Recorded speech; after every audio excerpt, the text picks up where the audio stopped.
want it to be. Even when you have all the resources available to you, it should be so crystal clear to you.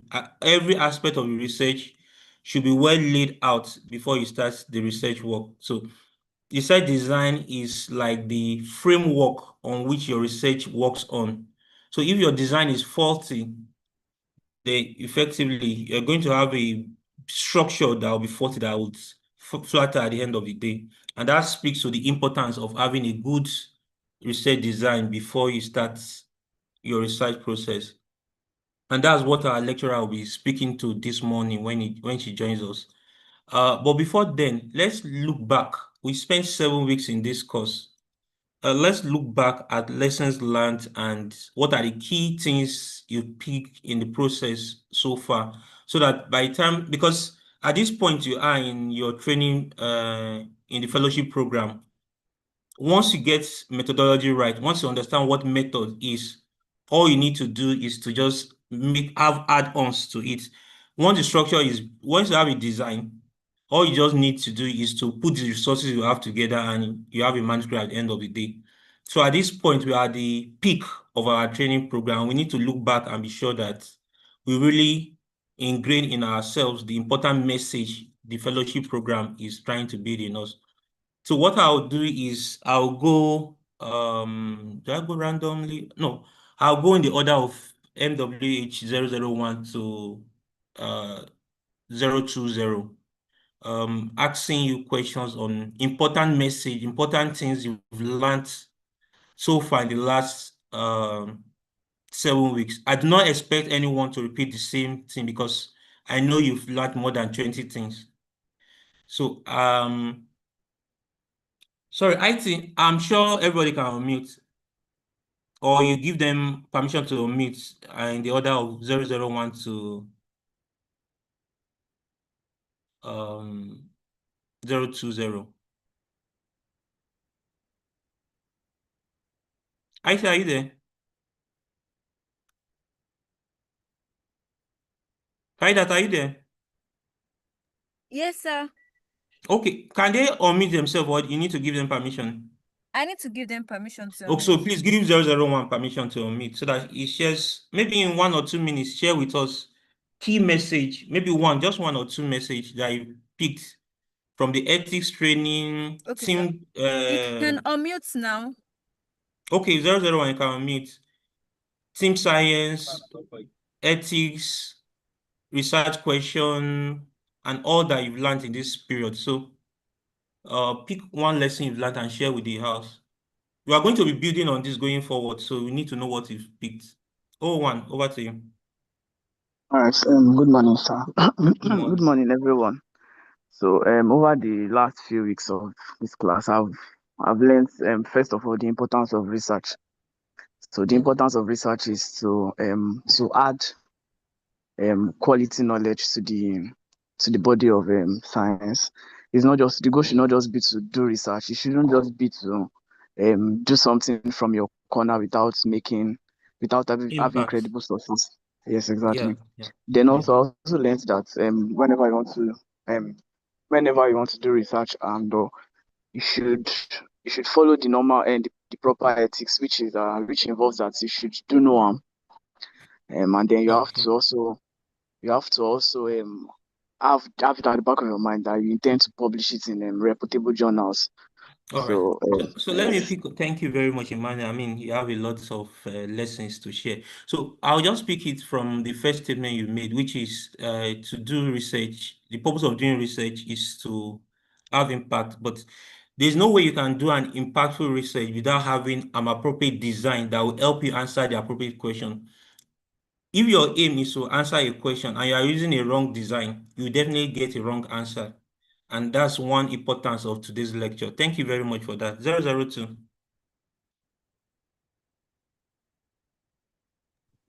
Good morning, everybody.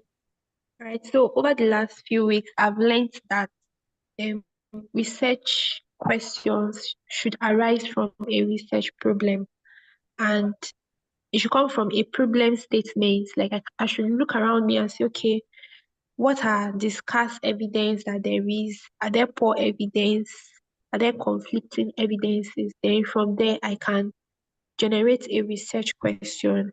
And then whenever I'm generating a research question, this research question should be clear, should be focused, and it should be concise. Like it should Yeah. be so concise such that at the end of my research, I should be able to say, okay, I've been able to answer at least one of the questions that I've generated Absolutely. in trying to solve my research, is in trying to Abs- carry out research. Thank you, sir. Absolutely. Thank you very much, Blessing. So to summarize what you're saying is that your research question should be final. And I'm sure everybody on this call know what final is. You should have a research question that is clear and answerable. Again, there is no way you're going to do this if your method, the design with which you intend to answer it is inappropriate. Thank you very much. 003. Okay, good morning, sir. Good morning, everyone. Okay, it's been an exciting and impactful session so far. Part of the things I've learned amongst everything is that we are, as a researcher, we are playing a role in the general health of the whole world. So whatever we are doing, whatever area we are researching on and we are writing on, we are like a dot in the whole clinic, building on everything every other person has done. So we are not just any random person. We are playing a part. So if we discover something, or if we discover something, it's a plus to the whole world. It's a plus to the health, public health. It's a plus to everyone. Then this is not done haphazardly. It's carefully done. For instance, if you are developing a research question, it comes from an observation. An existing problem, yeah. Yes, an existing problem, a gap in knowledge and all that. So it's not something you just wake up one day and start writing something. No, it needs to take time, take process, and try to be done very. Thank you very much, DK. I'm super proud of you guys. So to take from what you said, research is not about the researcher, it's about the problem you're trying to solve for the society. So you are not doing research for your own self. You are doing research to solve the societal problem. And if you must solve the societal problem, you must do it the right way. Thank you. 004. All right, good morning, sir, and good morning, everyone. So, over the course of the training, I've learned quite a couple of things. Especially the first lecture, um, where we're talking about the major objective, the major aim of research, because solely the major thing we just want to do is maybe get promoted in terms where you're an academia, or just want to have your name on the space or on the journals. But really, it's just more of, does it really solve problem? Were you able to identify a gap? Were you able to understand that, okay, this is a transformation, not just about you getting published or being on journals. Another thing that I've learned also is how you can build up a research question, a proper research question, which will or should come solely from your problem, the problem statement that you've identified. And this problem statement could arise from either a poor evidence, it could be a poor evidence, it could be a conflicting evidence, and it could be a scarce evidence. So that will you in coining out your research question from this problem statement. I think those are like the key things hold on to over the course of the lecture. Thank you, sir. Yeah, thank you very much. If you guys notice, you see that you are all speaking in similar language, in similar ways. It shows that the training is having impact on you guys, and I'm super proud of you guys. So I'll go quickly to Collins. Good morning, sir. Good morning, sir. Good morning, my fellow fellows. I am really grateful for this opportunity to be here. Firstly, the lesson I learned so far is there are a lot of publications made by people that are on the internet, and many of us have had access to these papers without knowing that these papers are not M1, M2 journal sites. We read those papers without knowing that most of the research questions generated didn't follow the right principle of being feasible, being specific, being researchable, and the rest. And this program has really opened my eyes to such details, because most times when I read those papers, I just read them for reading's sake. But now I pay detailed attention to those criteria for generating research questions, which guide a project, a topic. Then secondly, I've also come to understand that before you generate a research question, it's a lot of thought process has to take place. You have to think critically. You have to look around the environment. It's not something you just wake up one morning and because every other person is researching on sickle cell or any disease condition, you want to do the similar research. You must look. Is there a reason? Let me use the word. Is there a gap in this section where I can fill in and contribute immensely to the medical community and the world at large? So, and is something of honor. So I'm really grateful for this opportunity, for opening my eyes to this. Thank you very much, sir. Yeah, thank you very much. Let me quickly move to 007.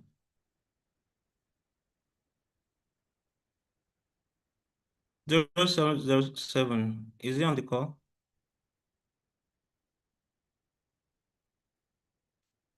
Good morning, If sir. you Sorry. Oh, good morning. Please go ahead. Yes, sir. Sorry. Good morning, everyone. From the few weeks that we've done that we've had lectures, I've learned a lot about ethics in research. I've learned about the pillars, the principles of ethics, which are justice, beneficence, non-maleficence, all of those. I learned very importantly that participants, we don't use people. We don't say we use participants, or people are not meant to be used. They are meant to. They're supposed to be able to give consent. Say no more. I mean, say no more. You point out very important, and if Prof were to be on this call, she'd be very happy with you. You don't use people for research.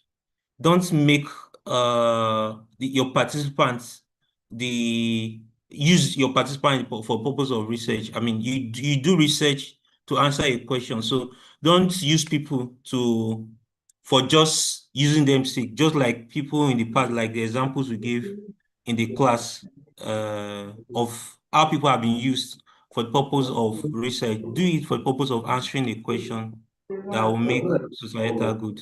All right. 008. Good morning, sir, and good morning, everyone. Daniel, Yeah, Daniel, mute yourself, please. So Go ahead. what I've learned is that research is a systematic and a rigorous process where we tend to generate knowledge, inform policy, and then practice, mainly to fill in gaps. So gaps in knowledge and then other contextual gaps, right? And then when we look at our continent, or even in some African countries, we lack some research knowledge and skills. So we tend to have lower research works here. So what we do is that we tend to follow on other research done by other continents or other countries to inform our practice in our African country, which is not an exact representation of what is happening in our country. So we then have issues with formulation of policies and things. So later, we also looked at research questions and how to formulate research questions, how to formulate research objectives by using the SMART and then the FINER approach. Thank you. Yeah, beautiful, Isaac. So I'm going to combine what Isaac just said now with something Collins mentioned, which is about the quality of research and what comes out from Africa. So I usually tell people, when a journalist sees a research paper, what the journalist goes for is most likely the conclusion, or at best the result. But for you as a scientist, a research paper that you get to look at, the first key thing you want to look at is the method. Once you think the method is wrong or faulty, you ignore every other thing in that paper. That's the way scientists read the paper. So for me, when I pick a paper, I look at the title, read the abstract. The next thing I go to is the methodology. And if I think the methodology is faulty, then I will just drop that paper. And that's what many researchers do. Unlike maybe a journalist or layman, they just want to look at what the conclusion is, because you know that once the method is not accurate, then whatever they find will not be accurate. And speaking to what Isaac said, when WHO and big organizations are drawing policies, they look at, when you're doing systematic review, one of the key things you look at is the method.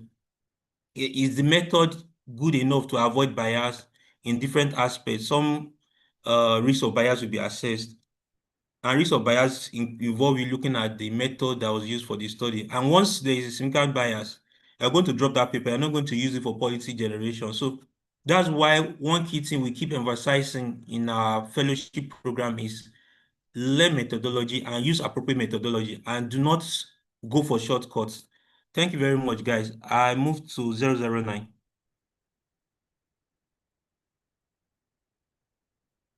Ismail. Hello.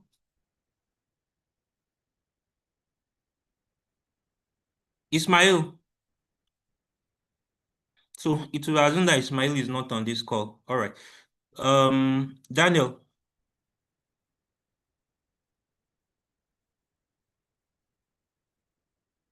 Am I still on the call?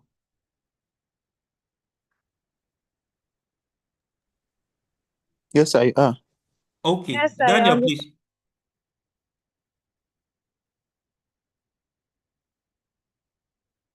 Daniel, you can unmute yourself.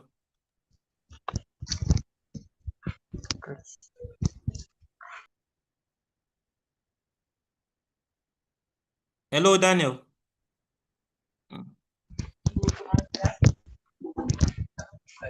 Hello. Hello. Yeah, Good go morning. ahead. Good morning. Yes.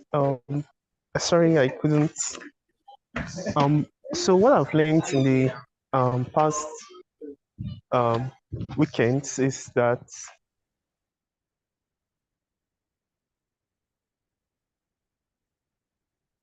We can't hear you anymore, Daniel, if you are still on.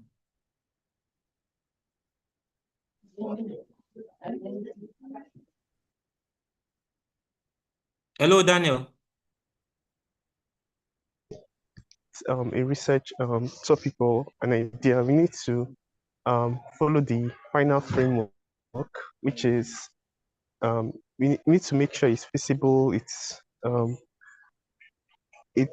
something that is novel. It's something that has not been done before. Yeah, It's interesting novel, yeah. something that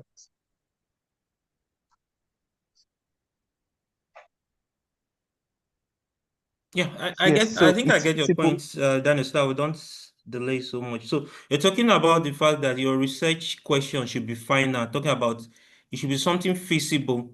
You should look at it carefully when you're designing the question. It's something that you can really address. It should be interesting. It should be something that once any of your peers Yes. sees it, they will be interested in reading it or interested in knowing what your findings are. It should be novel. You should not do a Me Too research. A Me Too research refers to a research that you are doing it just because if your Lua has done it before, you also want to do it.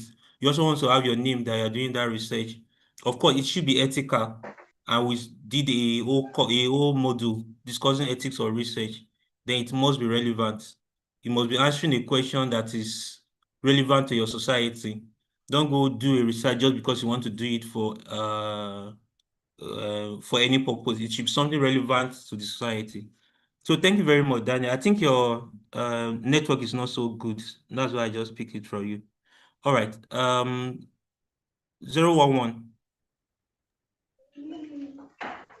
Good morning, sir. Good morning, everyone. Please, can I be heard? Yes, please go ahead. Okay, thank you so much, sir. So, I've learned so many things so far, but one very striking thing for me was when we talked about predator journals. Okay, I didn't know there was anything like predator journals before. But the predator journals, I got to know that they are journals that it's not just every journal we should publish in. So it's not just that we are able to. It's not just because we are able to get write a paper, get a journal to publish in, but for the fact that we should be able to check out for and know that this journal is relevant because it's going to be detrimental to publish in a predator journal. So even Yeah. as we do our research and everything, we should Yeah. also check out for where we are publishing our paper as well. Thank you, Yeah, sir. yeah, absolutely. Thank you, Joy. So it's not just about you doing research. When you want to put it out, when you want to disseminate the finding of your research, you should do it in such a way that you are using the appropriate channel. And she spoke about Predator Journal. And the only way you can publish in highly rated journal, high impact journal, Q1, Q2 journal, is that you must ensure that your method is right. If your method is faulty, then the Q1, Q2 journal is not going to accept your research. And that speaks to the importance of today's topic. We need to move fast because we are going to be ending this in 7 minutes. So 012. Good morning, sir. Good morning, Good morning. my colleagues. Okay, so so far through the course of this program, I've learned about research ethics, the importance of it. I've seen historical evidence of people being used, and I've therefore learned the importance of ethical committees. We're supposed to submit our research proposals to ethics committees to for them to be approved for to be carried out. So I've learned the importance of ethical committees, also that the research questions, how to formulate them, how to go from a broad topic to a particular focused and concise research question. That's what I've learned so far. Thank you, sir. Yeah, thank you very much. And to just relate what you just said now to research design and method, a lot of people will ask questions when they send their manuscript to ethics board for review, and the ethics board are making comment about their study design and research method, that what's their business with it.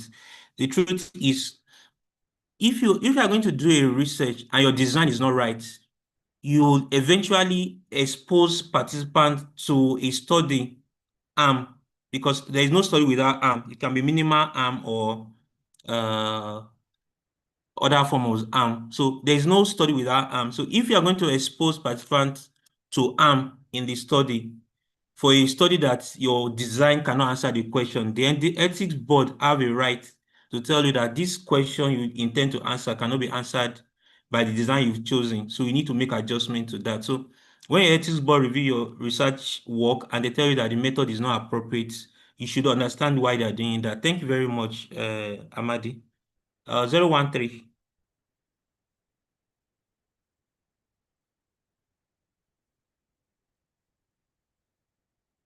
Asalu. All right. Good morning, sir. Good morning. Please, can you hear me? Yes. Okay. All right. Good morning, sir. Good morning, colleagues. Yes, over the last couple of weeks that the training has started, it has really opened my eyes to a couple of things, and two things actually stood out for me. Number one, from the just a little bit out of the context of research, but into the context of thinking generationally and thinking impact and thinking strengthening the research arm, or strengthening the research base for students as far as Nigeria is concerned. I believe this training is really, really, really doing that, because not so many people are so concerned about the knowledge, the strength of undergraduates as far as research is concerned. Even in certain institutions, I don't want to say most institutions, they are just about, okay, you do your final year project, whether you understand it, just to ensure that it is part of the fulfillment of graduating, but not a very core teaching like this. And so one of the lessons there is, even as a researcher, you have to think about training other people if at all you want the ethical principles of research to be upheld over time, because you are definitely not going to be researching for long, or you are definitely not going to be conducting research every now and then. Definitely there's going to be a time where you probably get to burn out, either naturally or just by retirement out of workforce.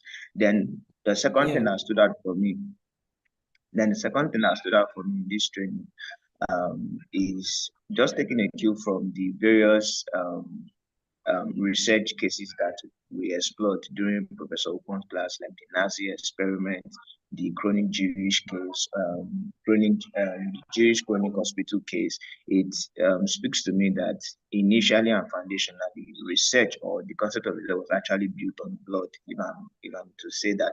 But at the same time, it has taught that it is not supposed to. Yeah. Principles Thank you are very a much. very, very important factor. Yes, sir. Thank you very much. I mean, I like the insights you bring into this perspective, into this discussion, and part of trying to give back and trying to build order is what your TAs are doing. I can see Christabel on the call. I think I saw Sean as well. They are all trying to give back to the community from which they've learned. And I'm sure that majority of you also come back for the next cohort to help them as well. Thank you very much. I think our time is fast spent. Probably we'll take one more person, then we'll move to the today's lecture. Find time to have others' perspective later. So, Precious, I think you still have two Good morning, minutes. sir.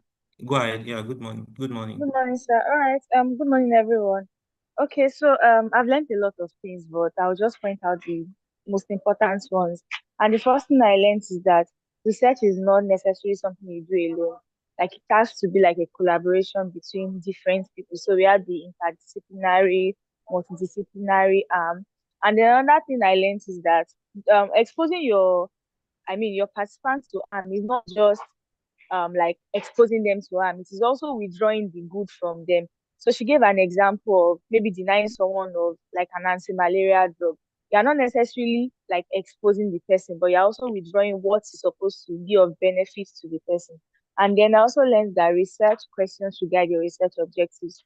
And research is something that is not supposed to be rushed. So you have to take it systematically. So for you to be able to have a good research objective, you have to have a good research question. And your objective should also be specific, measurable, and accurate, relevant, and timely. Thank you, sir. God bless you. I mean, amazing. Let me take 015. 015 on the call. Okay. Please also note 015 is not on the call, so second person not on the call. Yeah, 016.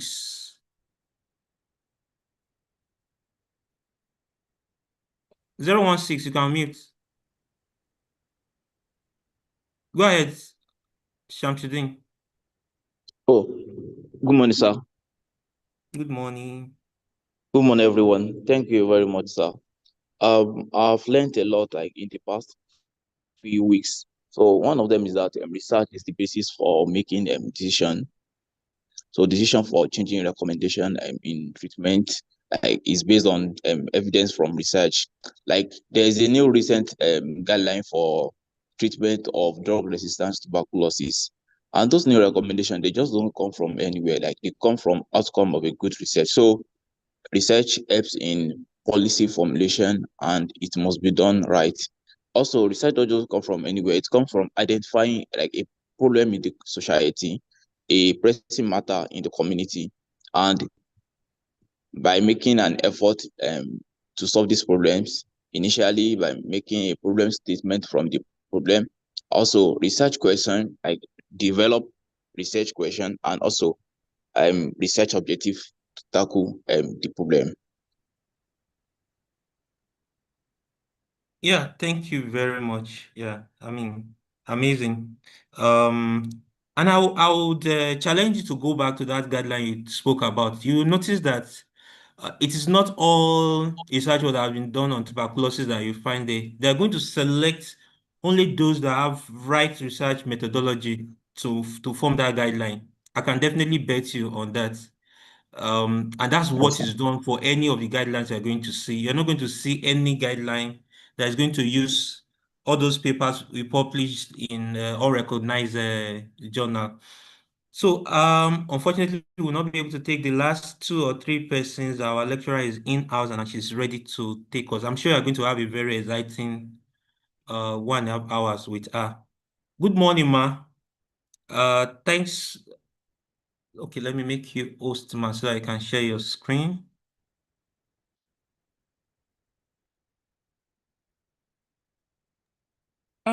I think I was thinking you're going to help me to do that. Okay, okay. Thank you. I need to bring it up. Just a minute, please. All right. So while I try to bring up Dr. Obia's slides, I need to let you know he made a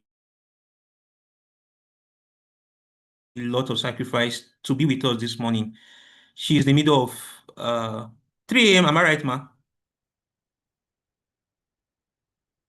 It's early in the morning where she is right now, and she has made sacrifice to be with us, to take us on this presentation. it's going to be very interactive. Like I mentioned to you, she likes interactive sections. So I'm sure she's going to be calling on you guys to speak during the course of the lecture. So I'm bringing up a slide right now. Please confirm if you're seeing this slide.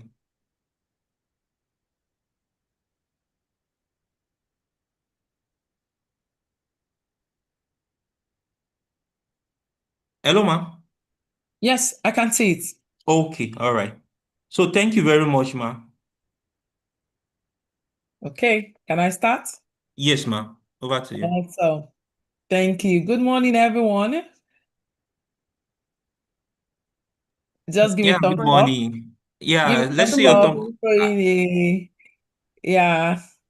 Yeah. Thank you. Good morning. I'm glad to be in this class again today. I think this is a new set, right? This is a new cohort, Yes, right? this is second court, yeah. Awesome.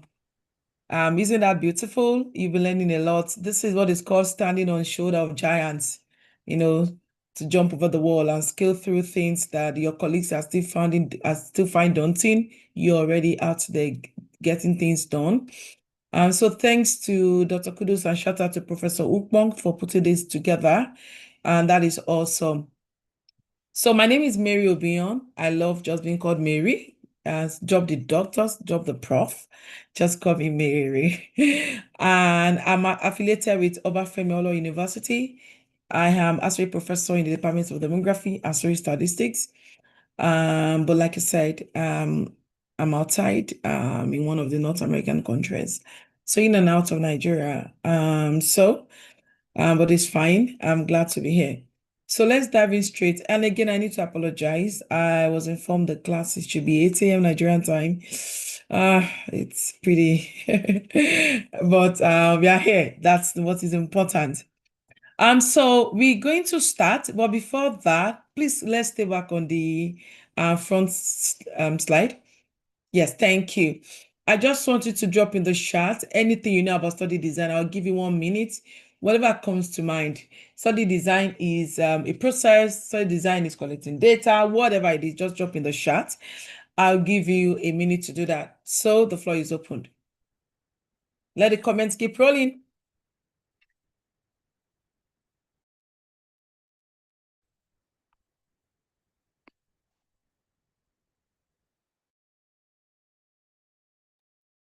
I can't see anything in the chat. Yeah, use the chat box. Yeah. Okay.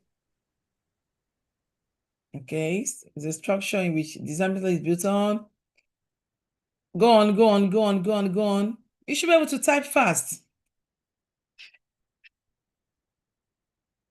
I've already seen one from Damilare. Other comments? Okay. Study design is overall strategy. I want to read more. Is overall strategy or plan used to structure a research study outlining how data will be collected, measured, and analyzed. Okay, is a framework that helps to answer. Is a part of methodology that describes how you want to get the data from the population. Awesome. Next is a structure used to conduct a research. Awesome. It is the foundation, is a protocol. Okay. Like a manual thing, okay. As plan and method used to conduct the research. Awesome. Awesome. Next slide, please. Thank you. Yes. I'm so happy that many of you already have an idea of what study design is. I hope you're not getting that info from ChatGPT. However, it is a generation of ChatGPT. There's little of what we can do about that. But just know that even if you get information from that, you still need to read it and go online and get accurate information and information that are produced, evidences from top experts in that field, so that you are sure that what you know and what you're saying is the right thing. So yes, study design, as many of you have mentioned, if you go through the charts, you may want to copy some of the things there. It is indeed a manual to conduct a research. For example, if I'm going to Port Harcourt And if I was not born in Port Harcourt or I do not reside there, I would need something. I would need something in my brain. That's the way I work, and I think it's the same for most people. You want to have the address, that is important. And for those that are opportune to have a car, nowadays it's really easy to just have, I think Map even comes already as an installed app. You just put in the address and then you look at it. You see it has so many lines. It has so many sketches, different lines, some to the right, to the left, from the back, east, west. However, they are joined. They are joined. Why? Because they are heading to the same direction. So you may take right, you may take left, you may have to reverse, but the fact is that you are heading towards a direction. So in this context, you want to conduct a study. You want to understand the relationship between household factors or social determinants of health, such as income, versus fertility behavior. You want to understand health-seeking behavior and education level. So your studies to know are people educated, would they likely seek healthcare than those that are not educated? So that is what you want to know. For you, you have different reasons. However, how do you want to collect this data? What do you want to do? Who do you want to speak to? Right. I'm not just going to say, oh, I need to get a Port Harcourt. Yes, Port Harcourt is in River State. So I'll just get to Lagos. Oh, okay, no. Oh, I'll just land in Abuja. No, I live in Abuja. No, from Ilorin, no, it doesn't work that way. You need to first sit down and understand and get the address. That is one. If it is an estate, you want to understand, oh, okay, is this standalone estate, or do we have estate inside an estate? For example, Magodo, I got to know we have estate inside the estate. Okay. And then you want to understand the cost to get there. So how do you get there? How do you get there? Then you now understand, you now estimate the cost. So do I want to fly? Okay, if I'm going to fly, so which airline? Okay, so how much do I need? Then why do I even have to be in Port Harcourt in the first place? You see, that's my research question. For a wedding, so if I'm not at the wedding, will it not take place? Okay, will they even miss me? Okay, is it that important that I'm not going to be part of we want to say thank you for everyone for attending, even though you spent 2 million naira to be at the event, just one day event? Okay, so what is the reason why you want to do this study? Why do you have to be in Port Harcourt? So for us, why do we need to conduct this study? Why do you think is worth me putting my money into your study, into your project, or to fund your project? Why should I bring on board my research team? You see, there are many questions that comes to mind as a researcher. And getting these questions answered is not just a thought in your head. The thought in your head needs to be situated in something, which normally I call evidence. People have done it ahead. So now we know. So the first thing is my research, what topic? And then my objectives. And then my objective is asking which question. So you could then generate your hypothesis. So then first, how do you even formulate the hypothesis? Okay, so now I have that sorted. How do I now conduct this study? Then study design comes in. You see, so it is much more than just a method. It's actually a systematic blueprint that guides how we collect, measure, and analyze data to answer a specific research question, to address a research need. You see, in public health, it is actually the backbone of any credible research. And that is why I said that it's not just a thought. There are so many thoughts flying in and out. However, it needs to be evidence-backed. Why must I use qualitative research to conduct my study? Okay, so is it a cross-sectional study or is it a random control trial? Can I use this method for RCT? You see, Can you see so many questions popping up? So having a study design in place addresses all these questions, because study design itself has its own framework. It also has its map. Like there's the first thing, the second thing, the third thing to do. You see, so I'm not going to waste too much time on that, because today we are talking about the branches of study design. So in public health, selecting an appropriate study design ensures that your research is conducted rigorously, ethically, and produces evidence that are valid, actionable, and policy relevant. Now, when we talk of rigorous, I'm talking of methodologically sound and scientifically defensible. Here, I'm talking about evidence, what has been done. So for you, you're not going to say you want to conduct a random control trial on RCT and you're the first, my dear. Maybe you are the 1 millionth, I don't know, but I know we have a lot of RCTs that have been conducted. You won't be the first to conduct a cross-sectional study, far from it. So you want to understand, even while you're conducting your literature review, you're not just reading about it. For literature review, it's not just to give you information on the study phenomenon, it's also giving information on the framework, on the methods. So study design, being rigorous is talking about scientifically defensible, and that's the evidence.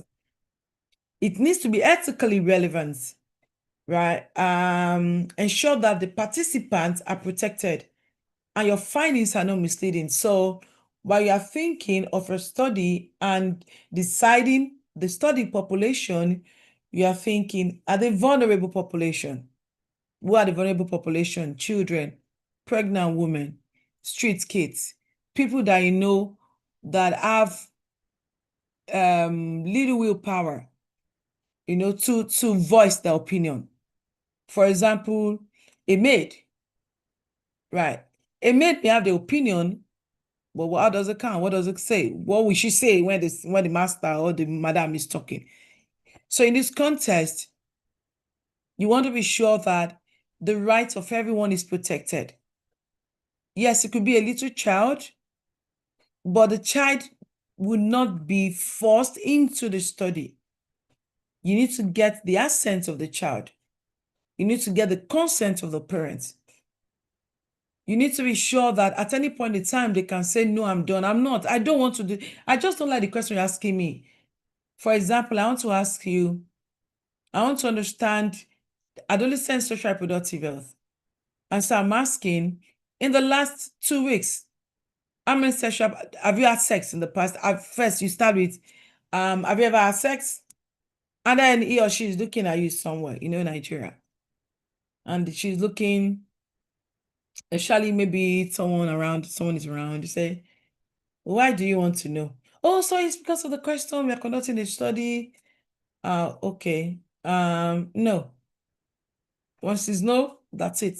But I said, yes.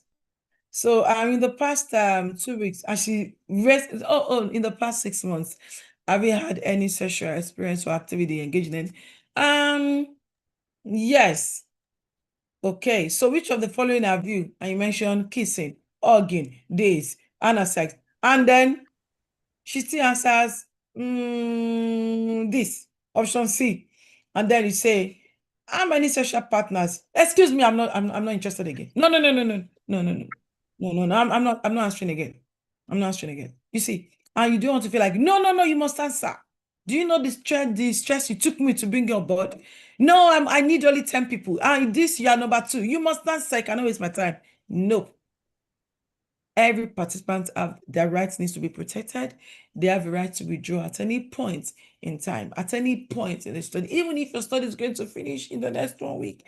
For example, longitudinal study, they've been involved, they've been in it for the past 3 years. And the last session, maybe the last 3 months or something, you're wrapping it up, and then she just pissed. He just be like, you know what? I'm done. It does not matter what you've collected. She's done. He's done. You see. So that's what ethics talk about. And then let's also talk about it being valid. It shows that your study design is such that the results you are collecting, the data you are collecting, the results you get truly reflect what you intend to measure. You're not going to falsify the data. You're not going to make it up to be what you want to get. You know, some of us, when we are going to field, I already want to show that students are engaged in drug abuse. My mind is already there because I've seen one or two people. So no matter what they say, even they are saying no, I still want to force them to take that, and which should not be actionable, such that the decision makers can use whatever evidence you generate from your study to inform health interventions. Next slide, please.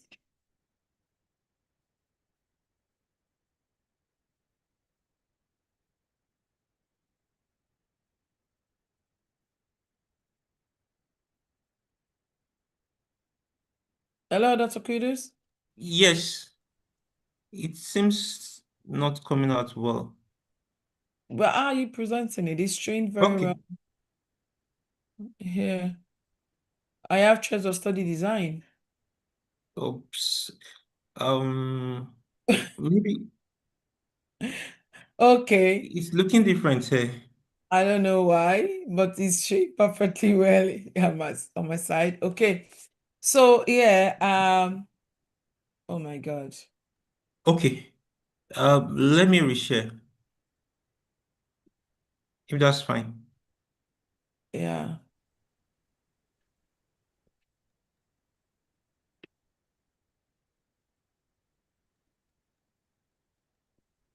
Just a minute, please.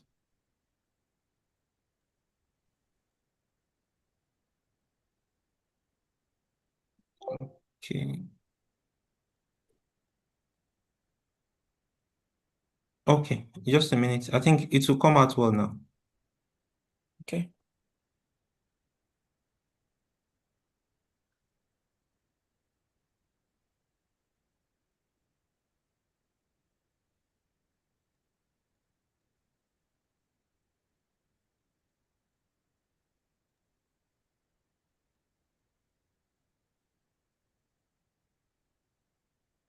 Sorry about that. Is it okay now? No, it's not showing the. Okay, let me share my slide. Okay. Let me stop sharing it.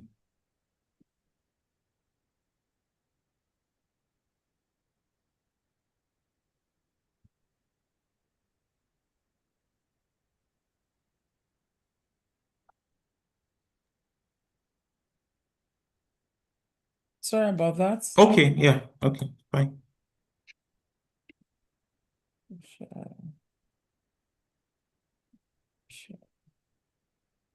It's appearing now. Mine? Yes, I think yours. Abby?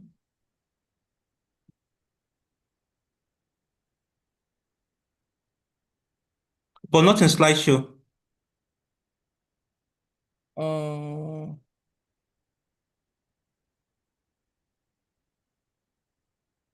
Yeah, so I need my notes. If I do a slideshow, I'll be able to use my notes. Okay, And so okay. Let me Yes. share from my hand. I think I should be able to get it up. Sorry Yeah, I about don't the. know what's going on. It's not showing all the, because each of the icon has its own information attached to it. Okay. Technology can be like that sometimes.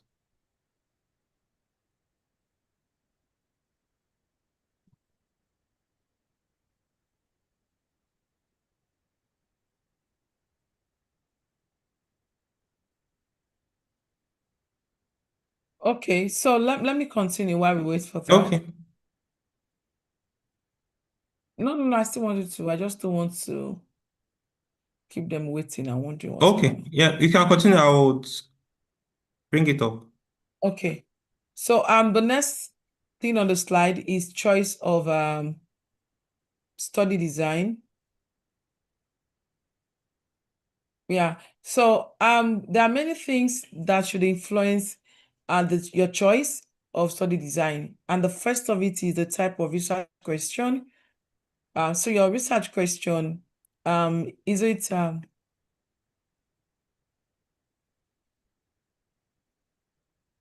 I guess it's showing now.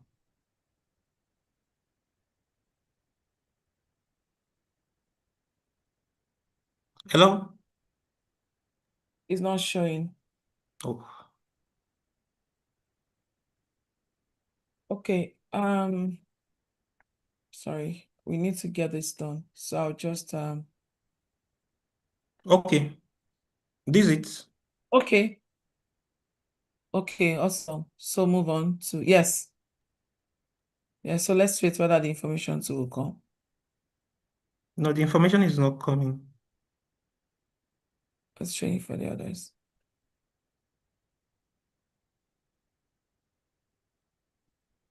Why is it not showing? Okay. Okay. So things like that happen. So choice of study design, the question mark talks about type of research question. You want to be sure that, remember, like I said, research design is not just an academic exercise.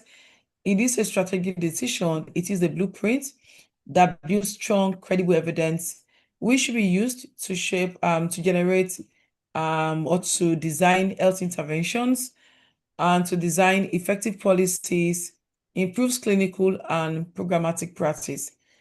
So you want to be sure of the design is answering or is going to answer the research question. Also, the data needed. What type of data do you want to collect? What type of data do you need? Is it qualitative data? I'm going to get to that. Qualitative data is just like what I'm saying now. You want to understand the lived experiences, contextual. You want to explore individual beliefs. You want to obtain contextual information, beyond the numeric values, beyond the 1, 2, 3, 4. For example, how old are you? I'll just tell you I'm 24. How old are you? Oh, I'm 35.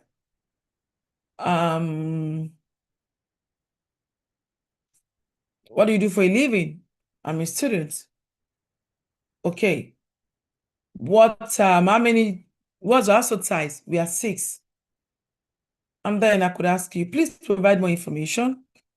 And then I could tell you, okay, I'm 6, I mean father, mother, then my grandma is staying with us, that is 3, then my aunts, that is 4, then myself and my brother, 6. You see, so that information that I provided, the background information I provided, that's the content, that's the qualitative, providing in-depth information. Then again, your choice of study design, you also need to know the population and the context of that investigation. What population are you dealing with? Where do you want to recruit your participants? If it's hospital-based, and then if it's a health system strengthening study, of course, you know that you're going to do a lot of quantitative. You're also going to do qualitative, such as observation. You see, if it's just to understand or explanation between something versus something, and for example, age versus use of modern contraceptives, age versus or even mental health issues among youths. You see, so mental health issues is not what you're just going to collect.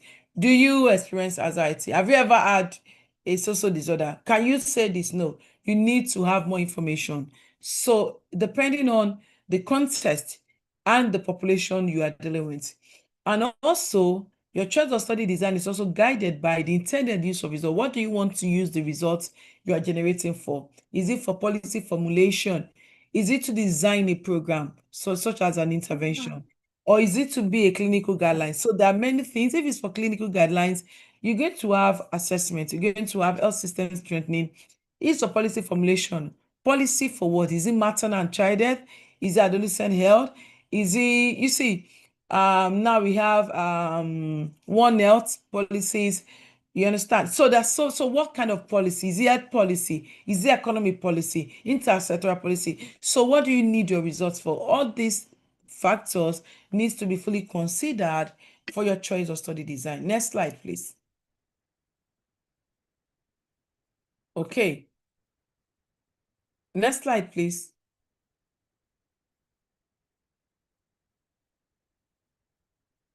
Sorry, it's not responding.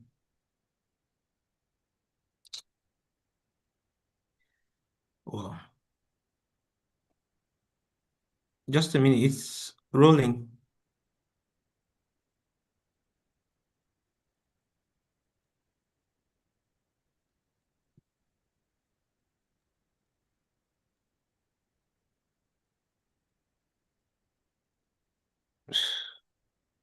So they have this slide. I think you can move to the next slide while I try to shift it. They all have Okay, the slide you already. shared the slide with all of Yes. them? Yes. Okay, awesome. Then let me just continue then. So then, do you all see the previous slide that was not coming up? Thumbs up just for me to know that you can all see, then I'm good. Hello, you may want to unmute to let me know if it's showing at the back end, if you can all see the slide very well. Yeah, they're giving thumbs up. Yeah. I'm not seeing thumbs up They here. are giving Okay, thumbs up. Yeah. okay. So quantitative study designs.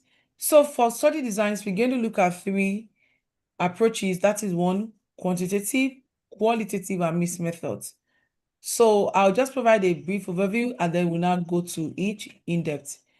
Quantitative study designs, the purpose is just to quantify health problems, test hypotheses, and determine associations or causality. The approach normally is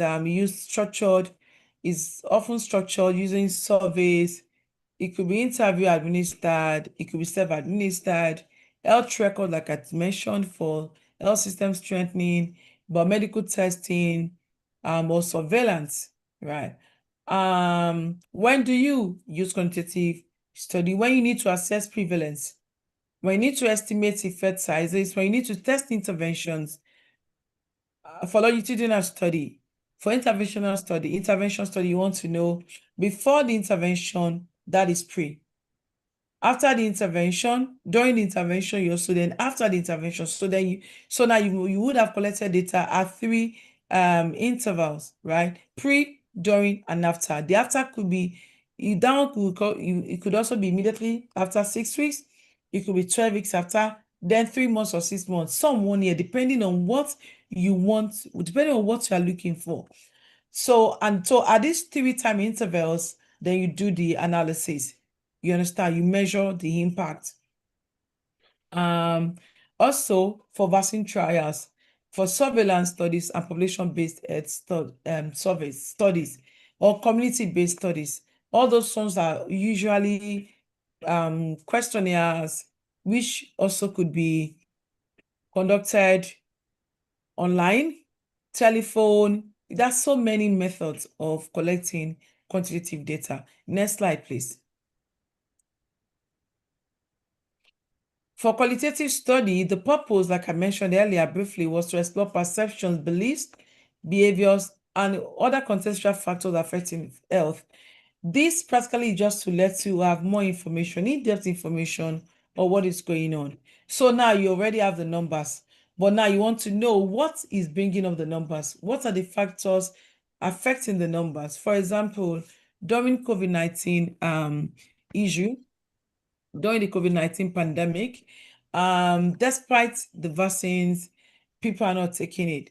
The numbers are not tallying with, with what we expect. So then you want to go into the community to understand why are people not taking the vaccines.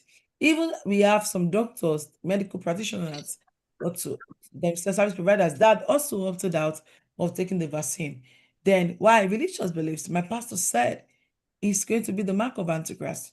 No, oh no, I don't believe. I think it's a monkey virus that they want to use to infect humans. You see, so going into the community provided you the context, more information on why the numbers. So that is just the beauty of qualitative study. The approach is often open-ended. It's very flexible. You could start with interview, focus group, and then you just zero in on someone and then just do interview. From the interview, you could decide, you know what, let me go back and get more numbers. So it's very flexible. And then it also has its own approaches, focus group, ethnography. I'm going to get to that very soon. And then how do you analyze this? You have different methods, could be thematic analysis, narrative analysis, or ground theory approach. And when do you use this? Like I mentioned, to investigate lived experiences, cultural norms, or to understand the various influence of social determinants on health outcomes. Thank you. Next slide, please.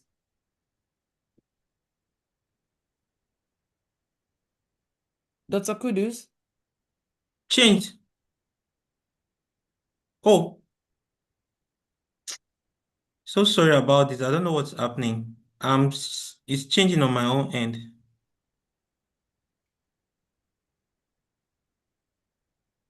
What's going on today with the internet? All right. Okay. Okay, thank you. So mixed method study designs, it is basically just taking A, which is quantitative, plus B, qualitative, and putting them together. So there's no way to say quant qual, we just say mixed methods. But you also see quant plus qual, some qual, I'm talking of qualitative, quant, I'm talking of quantitative. You can see quant, quantify, count, qual, quality. You see, how do you measure quality of something? Do you measure the quality? Do you measure quality by numbers? No. So if you're for thinking campus. of, I want to see with the can you please mute? Thank you.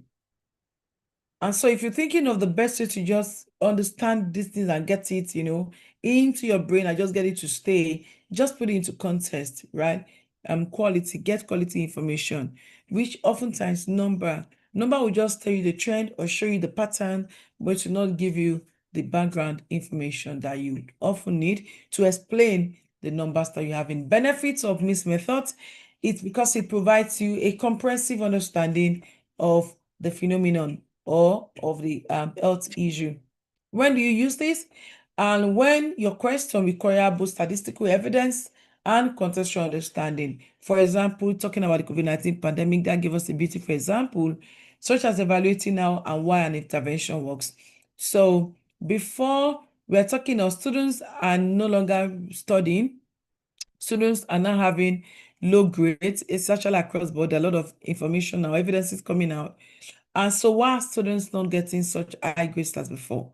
For example, look at the latest, I know that one caused some brouhaha in the country, the most recently released WAEC result. Like, no, how could all the students fail? How could they have? So what happened to those? What caused that number, right? What happened? Then they found, okay, that they had the system malfunctioned. But then when the student be punished, no, even the examiners will pay. You see, so you want to get a more overall understanding of the situation. Next slide, please. Thank you. Next question, if you have a question, I could stop here. Any question before we proceed?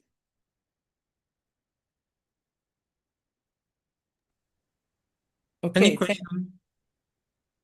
Is there a question? No. Okay, thank you. So for quantitative study design, it involves a systematic collection and statistical analysis of numerical data to understand patterns and, in fact, causality, measure relationships. It is grounded in objectivity, measurement, and reproducibility, making it a foundational approach in public health, epidemiology, and clinical research. Please note that I'm a social scientist by background, but I also have my MPH and also have a PhD in clinical research. So because of your own background, that is why you see me mentioning public health. It does not mean that it cannot be used. As a matter of fact, social scientists, humanities often use mixed methods is a go-to-go. It's just our to-go thing, right? But I'm just explaining why you're saying public health, because I know the students, your background, your career. So that is why I'm making it tailored. I tailored it towards just that. When to use quantitative research to estimate prevalence or disease burden, right? And to assess association between risk factors and outcomes. And for example, estimating prevalence, you want to determine the burden of disease in a population, right? So that is estimating the prevalence. You want to know how many people are infected, right, with measles. So we have a measles outbreak. Why should we call it a outbreak? When should something be called a pandemic? You see, it's not just before you just say, oh, we are having, many people are now reporting rabies. Many people are now reporting, many parents are bringing their children to children's ward. Measles, we'll be treating measles now in the past 2 weeks. And then the numbers from 1, 2, normally per month becomes 3 per week, becomes 3 per day, becomes 10 per day. Then you see, we have numbers that makes it to become a pandemic. So what happens?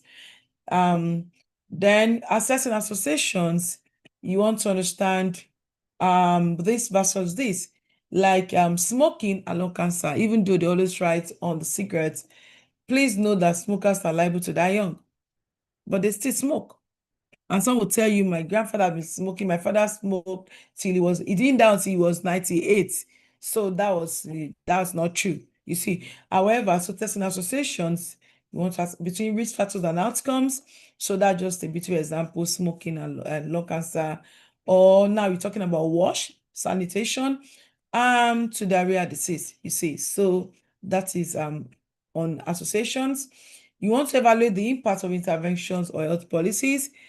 You want to understand how effective an intervention is. For example, like I mentioned, the COVID-19 pandemic, vaccine rollout. Was it impactful? Did we really see a decline, in number of people reporting to be infected with COVID-19? And then you want to compare groups or test hypothesis using statistically valid approaches. For example, urban versus rural. You see, intervention versus control. So that is just what we talk about, comparing groups. And also economic evaluations. You want to understand the cost effectiveness of a particular intervention. So did it yield, is it an investment for us? Did it yield a positive return, or it was negative? You see, so all those things, most times we use quantitative approach to address questions that are related to some of those health issues. So when you want to make data-driven decisions at scale, whether minimal scale or large scale, quantitative study designs are just your to-go approach. Next slide, please.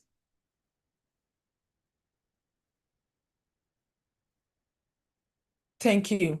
So I want to briefly talk about the common quantitative research designs. I've just listed. Please know that there are more, but these are the common ones that you often see. Out of 20 studies, 18 would have used some of us.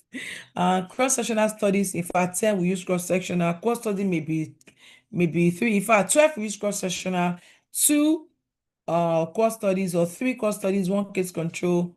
RCT may even be 1 in 30. But these are the common types. Cross-sectional studies often assess the population at a single point in time, and that's it. You go to the university, you want to understand the prevalence of smoking, or yes, how many students take our drugs, or how many students are reporting mental health issues, right, at this time, and that's it. So just at that particular point in time. Core studies follow groups over time to assess outcomes. And for example, core studies, for example, you want to assess risk and incidence. So a cohort of women born in 1980, you want to follow over the next 20 years. Over the next 30 years, you want to understand how many of them already have children, how many of them, what kind of job, education, you understand. Maybe in that particular community, that's something you want to measure.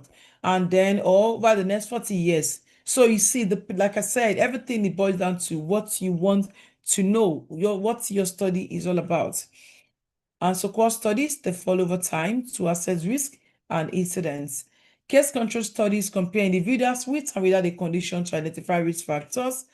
So they just to compare those with a condition versus those without a condition. And RCT is just called, when you hear gold standard, when you hear this research is gold standard, just when they're talking about randomized control trials, it is the gold standard for testing interventions. Actually, there is no new medication you're going to see that will not have a RCT. It is not possible. You first need to test that, yes, it's going, and we have different stages of that. That's a different one.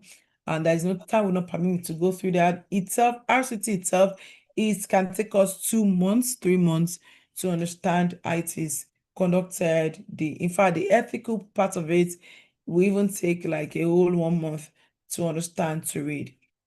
So these are just the common quantitative research designs. Also know that many of those designs that I mentioned rely on structured interviews, such as surveys and standardized observations. Many of the approaches, like also as mentioned, they provide precise generalizable findings and often is the foundation of epidemiological research, surveillance systems, and public health program evaluation.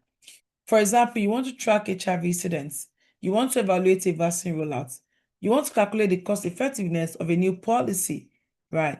Quantitative the science helps you generate the rigorous data that can be backed, that can be relied on. Next slide, please. Who uses quantitative research? You have that information. Next slide, please. Thank you.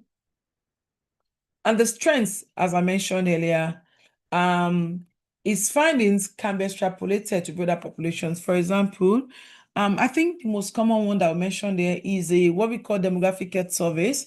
It is conducted across almost 100 and something countries all over the world. And we use the same standardized questionnaire, the same tool. So when you see question 204 or B20 in the questionnaire, in the tool used in Malawi is the same one used in Egypt. It's the same one used in Morocco. It's the same one used in India. It's the same one used in Bangladesh. The only thing is just that for B20A, if they are not collecting that data, you just see it will just be new, nothing be collected. But it's the same standardized instruments. And so, for example, for Nigeria, DHS in Nigeria, when we are conducting it, actually we should have, it's something conducted every 4 to 5 years. At times it could be more, at times it could be lesser, depending on what is going on per time. And we only collect data from, in Nigeria, I think about 20, maybe 30,000, 27,000, eventually 22,000 or 23,000. At times, maybe 40,000. And by the time we do this cleaning, overall, we have 27,000. But I tell you, that 27,000 or even 70,000, that is what we'll be using to talk for Nigeria.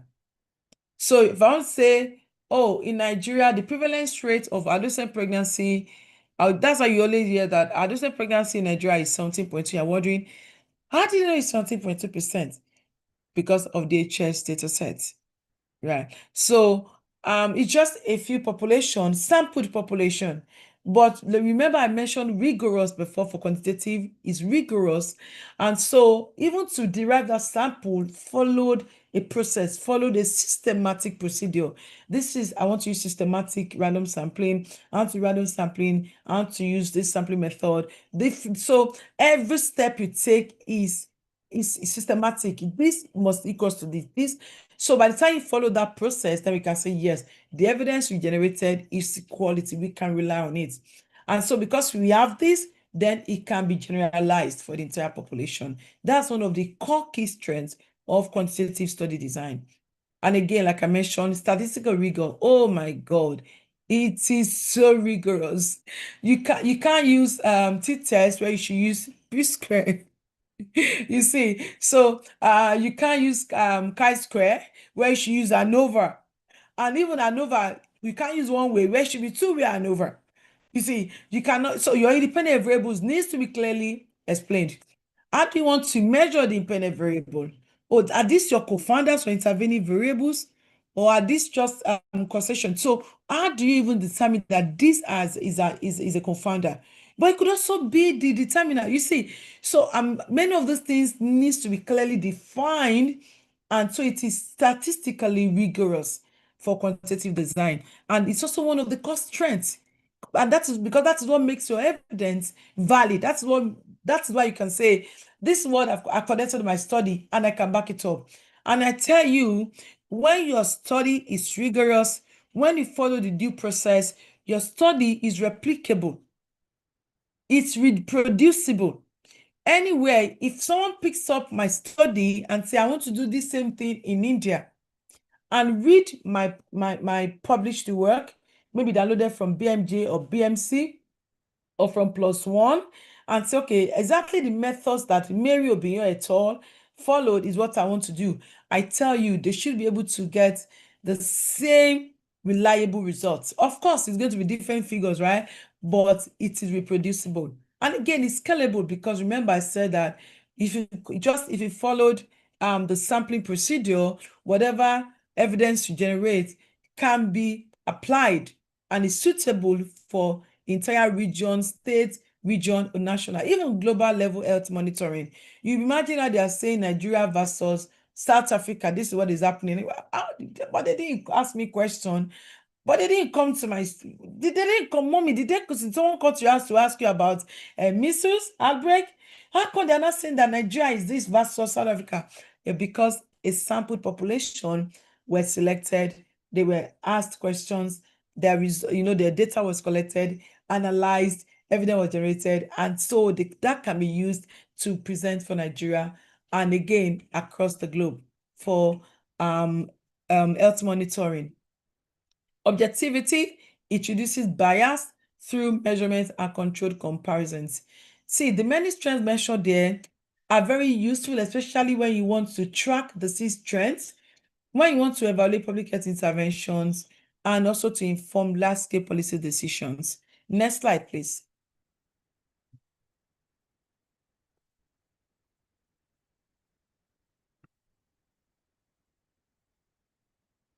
Dr. Kudus, next slide.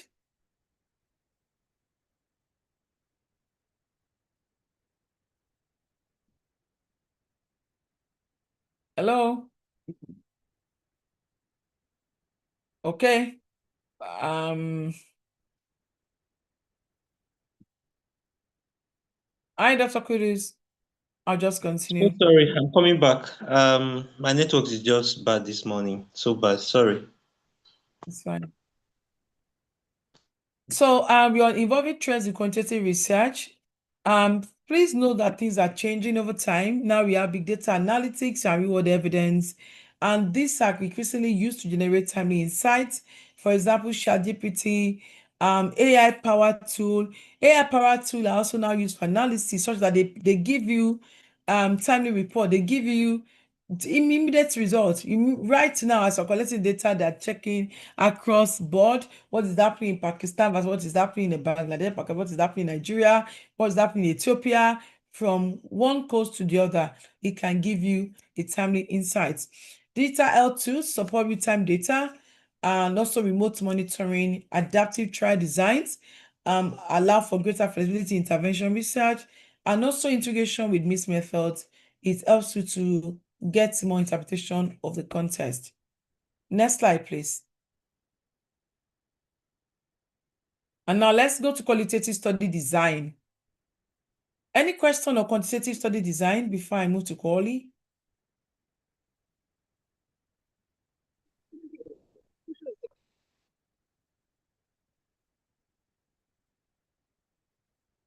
All right, thank you. So qualitative study design is a methodological approach that seeks to understand human behavior, experiences, beliefs, and social processes through non-numerical data. Please note, non-numerical data. Destin Lincoln said that qualitative research captures the meanings people attach to their experiences and provides rich, detailed insights into complex phenomena. Qualitative research is a powerful tool to explore human dimensions of health, such as beliefs, behaviors, power dynamics, and lived experiences. Rather than aiming for statistical generalizability, qualitative research emphasizes contextual depth. You want to understand why is this happening? Why are women still going to traditional healers? Why are they not having babies in healthcare facilities? But hospital is right, in fact, right in front of our house is an hospital. Why did she just go there? Why would she go to the church to have a baby? And you're getting angry, like, she just died. Okay, no, she didn't die, but we almost lost the baby. The baby has stumbled before they brought the child into the world. What is going on? Why are they not going to the hospital? Why are they going to mountain to see? It's just malaria. They could just... There are many why, what. Why is this happening? QALY is what gives that answer. And over the past few years, a lot of health studies, interventions are now situated strongly on or within qualitative evidences, because they've now come to know that we own it. You want to bring something to us to use, you want to bring intervention, you first need to understand my beliefs. In my culture, a male child is valued than female child. In my culture, a woman should be circumcised, a girl child should be circumcised. In my culture, a girl, by the time she's 14 or have her first menstruation, she can be given to a man, for example. And you are coming to say, we want to bring a community health intervention, or we want to come and conduct, have 2 weeks community health campaign to reduce gender-based violence, talking of child marriage. Hello? My culture supports it. So no matter what you come and say, people will just come, collect whatever I want to give them and go. The next second, they're still giving out a 12-year-old girl. But if you come first to understand the culture, if you first, that is why community entry is very important.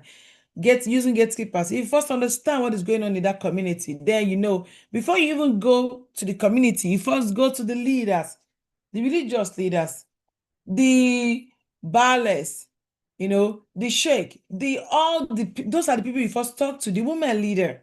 You first talk to them. And you don't just talk, you first start, because I've done it before. So what I first did was we just showed them a girl groaning in pain. We first showed the different, problems associated with that. Pregnancy, dropping out of school, sicknesses, fistula, so many things were first mentioned. Like, he said, these are the problems that comes when a girl is not ripe enough to have a baby. And then the doctor stepped in and began to explain. So when you give out to your child, yes, you meant well for the child. See, we didn't say it was bad. We know you meant well for the child because you want the child to be pampered. You want the child to be cared for. But is the body ripe enough to, to attend to all the responsibilities that will come as a result of marrying a man, or as a result of getting exposed to this at such an early age?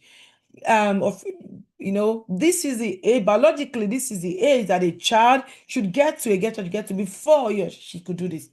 And this is what is expected of this. You see how we came in. So, and then when we come in with another intervention to say, using contraceptives, you can be sure that many women will use it. Because it's also when they have 10 babies, they want to give out one fast. You see, so I want to go to it. I want to promote use of modern contraceptives. I want to promote having health facility delivery, right? But I'm not just going to come to say, no, you must go and have a baby. So I want to give you a kit. This is a kit. It has this, it has this amount. You just got to register. It doesn't work that way. They will spend the money, they won't go. So coming first into the community, exploring the human dimensions of health, understanding their beliefs, their behaviors, their lived experiences, what happens within their community will help you get more contextual depth. And then you then understand how people make sense of their health. And then you'll be able to design an intervention that can succeed within that particular settings. You see, so methods like in-depth interviews, it helps us to get more information, to explore social, cultural, and structural determinants of health, where quantitative data definitely would not be able to address. Next slide, please.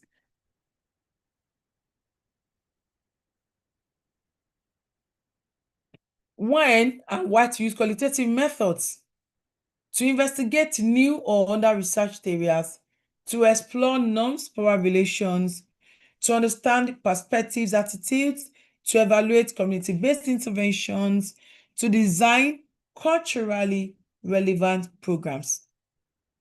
Next slide, please.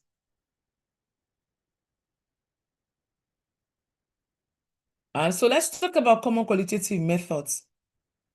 Briefly, we have IDIs, which is called in-depth interviews.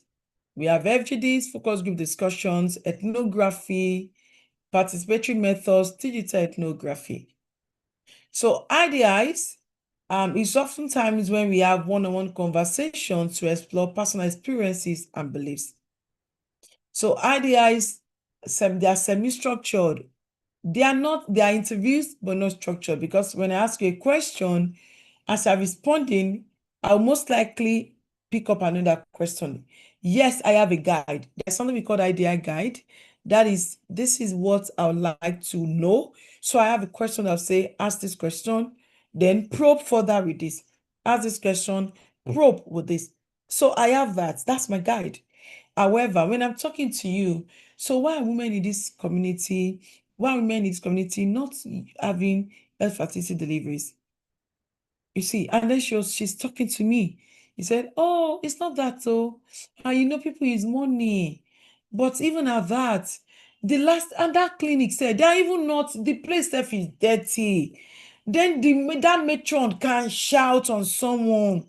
But what this mama, they will pray for you. They will love you. Then she's my grandma.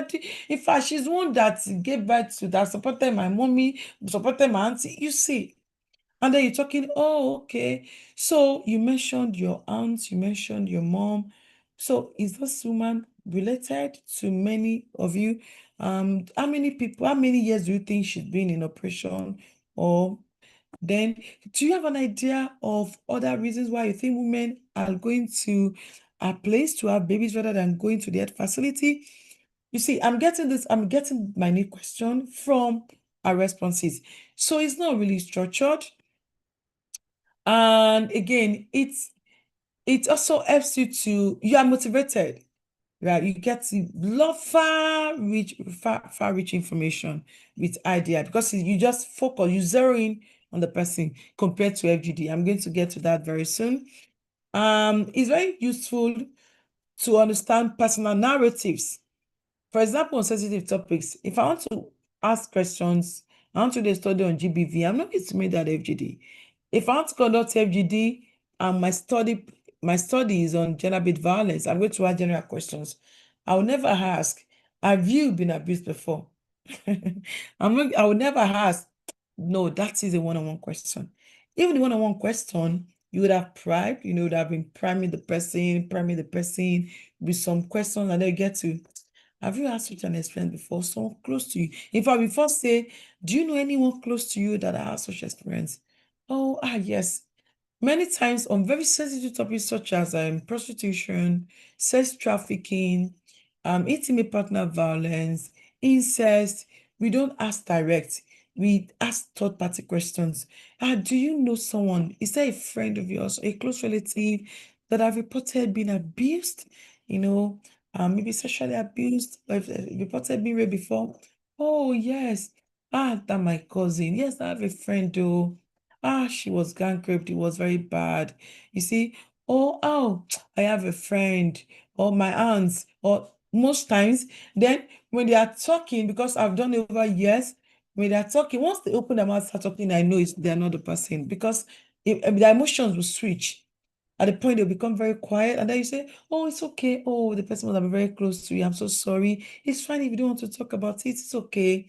You see, this is IDI. So IDI helps you to get more information, useful information on personal narratives. It's very useful because it allows your participants to trust you. They could trust you to give you such sensitive information. However, it's time consuming. Imagine you want to do idea for 20 people. I recently did something for a prof of mine, and it has to be ideas for many people. That times that I feel drained, and because I'm just asking, there's some you just ask, and then as soon, immediately after, I want to make sense of what they've said, and then I just get overwhelmed. So imagine doing that for like 10 people, 20 people, 30 people. In fact, especially on sensitive topics, even two of them alone can knock you off for a month, because they'll tell you things that I've had situations that I was knocked off for a whole day. I was in tears. I was bad. I was bad. The whole day I was in tears because I met a girl that shared some personal narratives of her experience on the streets as a street child. So but it's really time consuming. And again, it also relies heavily on the interviewer skill. You could have an interviewer, you could have an idea, and you get shallow information. You just get to the point. So it relies heavily on the skill. For FGD, it's a group conversation. So you're asking, oh, Madam A, what do you think about this? Oh, Madam B, what do you think? Oh, sir, what are your thoughts on this? What do you think about this intervention that the government said that they want to come and put 2 clinics in this community? Or what do you think? Oh, that is good. We want it. We want actually go to. Or do you think that actually people will be more encouraged to go? Yes. Then someone will say, no, it's expensive. We won't go. Oh, why do you think people will not go? Then you ask, oh, Mr. D, what do you think? Tickets are expensive. But another one will say, it's not expensive. It's not their life. They may even want to start quarreling them. Now, like, oh, I understand. People are emotions are setting in. It's okay. But one thing, sir, thank you, sir. You mentioned that it's very good. Thank you, man. You see, it is group conversation. It's like you're just having good conversation. However, it also relies heavily on the interviewer skill, because you need to be able to moderate the conversation, the discussion. If not, it will be dominated by someone. We all know we have that person in class that always like, question A, who can answer? Question B, who can answer? We have them everywhere. I have them around me. Even among my children, I have one like that. Hey, shh. Auntie, thank you. Let your sister talk. This question. Of course, you won't do that interview.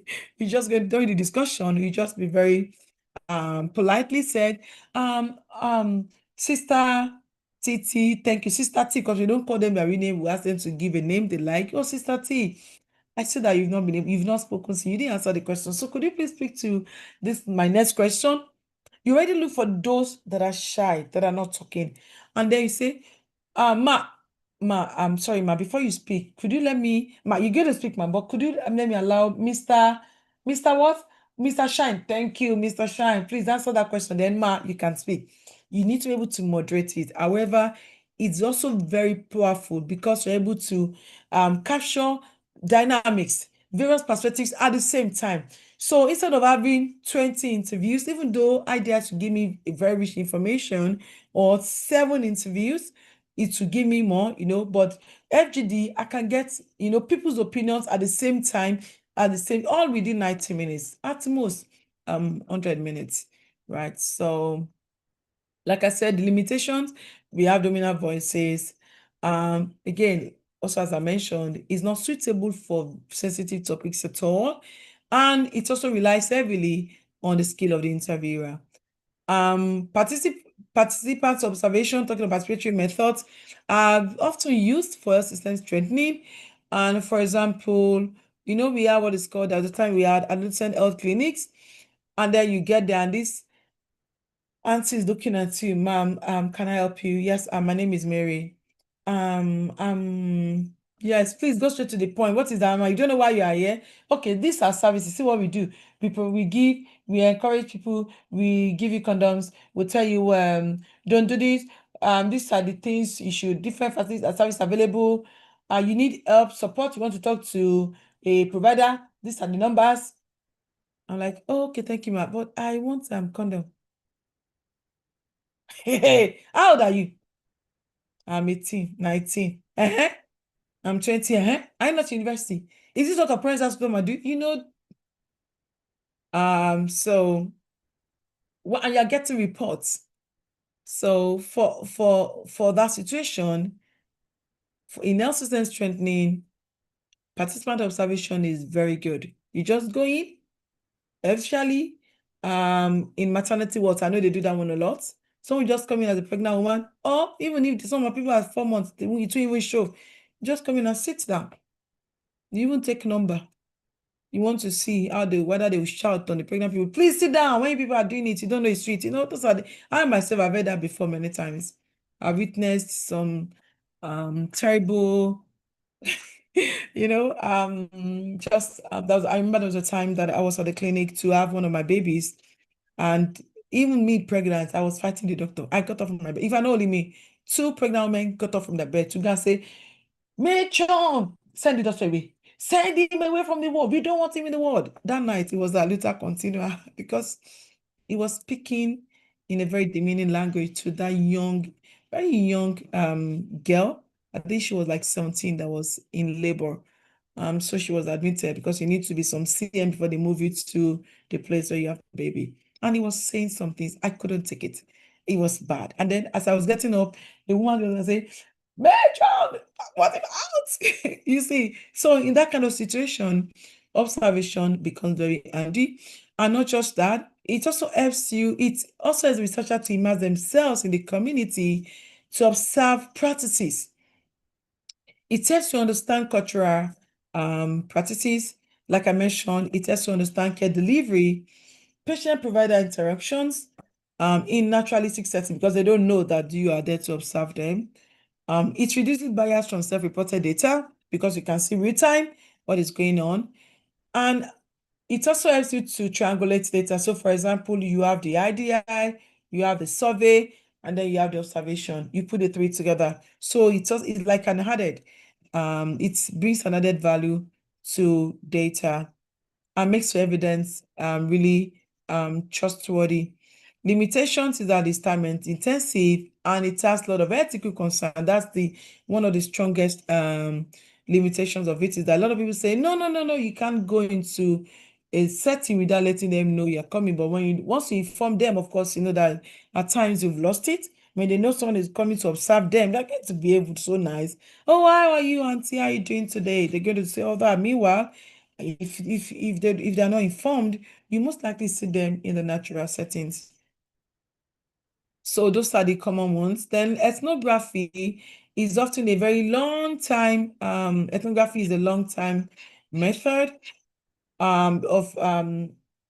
is a sort of immersive research method. So you go to immerse yourself in the community. You may be wondering, is this applicable in public health? Yes. To explore cultural norms. It's very powerful. To understand power structures. To understand when we talk of SCM, when we talk of sensory determinants of health, when we talk of even some theories to understand patterns, trends over time, and even to explain some numbers, some figures. For example, traditional medicine, gender roles, and health-seeking behavior, you see. So ethnography becomes very handy here. And that is why over the past, in recent years, there's a strong support for collaboration between humanities and health sciences. So they work together. So you are very strong in clinical research. I bring, my own knowledge of conducting, this qualitative research and bring it to the table to support the project. The limitations is that it introduces researcher bias because remember that if I half full, you could say this cup is half empty, and I'll say, no, the cup is half full. You see, the same thing, but it's interpreted different way. So the same way, since you are relying on me because I'm the one going to immerse myself and come and report, I'm going to often say what it is, what I perceive it to be. So that is one of the strongest limitation. Thank you. Next slide. We're going to wrap up soon. Who uses it? We have that. Let me not waste time on that. Next slide, please. The strengths of qualitative design. I've actually mentioned it many times, so I'll just briefly go through it. It supports story generation and contextual understanding of quantitative trends. It brings out underrepresented voices, especially from marginalized populations. It allows for flexible and adaptive data collection, and it facilitates co-design of interventions with local relevance. Next slide, please. However, limitations, if you could recall the limitations I mentioned during IDI, during FGD, the ethnography observation. So those are the things we just put together. For example, data complexity. Imagine you transcribing audio, right? Feed notes, transcribing it into data. You first transcribe the audio recordings and type it out, that itself. And some will not hear what to say. I could say, I'm coming, they write it as come, or going, or commotion, something. And so at times it could make your data a bit complex if you don't have experts to handle it. It's also time and labor intensive. You need experts, and to have experts on a project, it requires time, because it's going to be, by that time they're rigorous, they're going to take time to get things done, to make sure that it's done the way it should be done, scientifically tested, and use methods that should be used. Again, one of the stronger limitations again is that it limits, it cannot be generalized. So if I go to a village in Igbora, so if I go to Igbora is the home of Land of Twins, I think, all over the world. If I go to Igbora, I can't collect the data that I have and say I want to use that to speak for the entire Oyo state. It doesn't work that way, right? Yeah. So those are one of the strong limitations. And again, evolving trends now in qualitative research, we are now beginning to have mobile-based data collection. As a matter of fact, I know IDI, like I said, IDI that I've conducted is often, I have my guide one-on-one, I ask questions. But recently, and I worked for my prof, and it was like it was a Google talk, like this survey, Google form rather. So it's a Google form. We have the question, then we have the box, it's open-ended. They ask the question, please explain. And then, oh, please ask more questions on this. So I'm asking, I probe, I type, so I transcribe, then I just paste it in. I'm like, this is beautiful.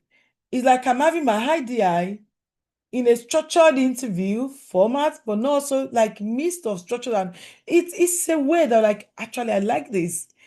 Yes, I'm still able to conduct my interview, but rather than having my survey and then having the interview another time, everything once, and I'm getting all the, and at the end of it, I have my 30-page documents, I have all the information. So things are evolving over time. And that is why next year, if I'm going to check this, I also introduce some new things, because every day we are introducing new approaches into these many study designs. Again, now we are not talking about implementation science. Implementation science is tilting more towards qualitative research, because implementation is about, why is this not working? What will make it work? What can we do to work? Go and check, why is the intervention not working? What happened? Was it community-led? Was it bottom-up approach? Was it what-led approach? So you see, so things are, over time, more people are opening up to it. It's getting more used. It's being adapted in different form, So you may be like, is this qualitative research? Oh, yes, it is. So just read it. But once you read it, please be sure of where you're reading it, the journal, the outlet, and again, check to be sure that it's been done maybe 1, 2, 3 times. However, the fact is that the study designs are evolving, the same with qualitative research. Next slide, please. Mixed methods is just putting together all about quantitative and qualitative research. So I'm not going to spend much time on this. It provides a balanced approach. It combines statistical power of quantitative research with contextual depth of qualitative research. Right. It allows researchers to validate the results through triangulation. Remember, I talked about collecting data through IDI, having a structured survey, and then having observation, putting it together. We call that process triangulation. So it allows you to have a more holistic understanding of what is going on. And so what that does is that it makes your evidence more credible and reliable, more scalable. You see, I think I've used some of these terminologies earlier.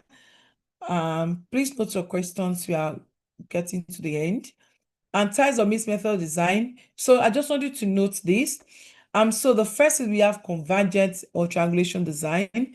So this just means that you are conducting quali and quanti at the same time, and then you match for data set. So in the morning, I have my interviews.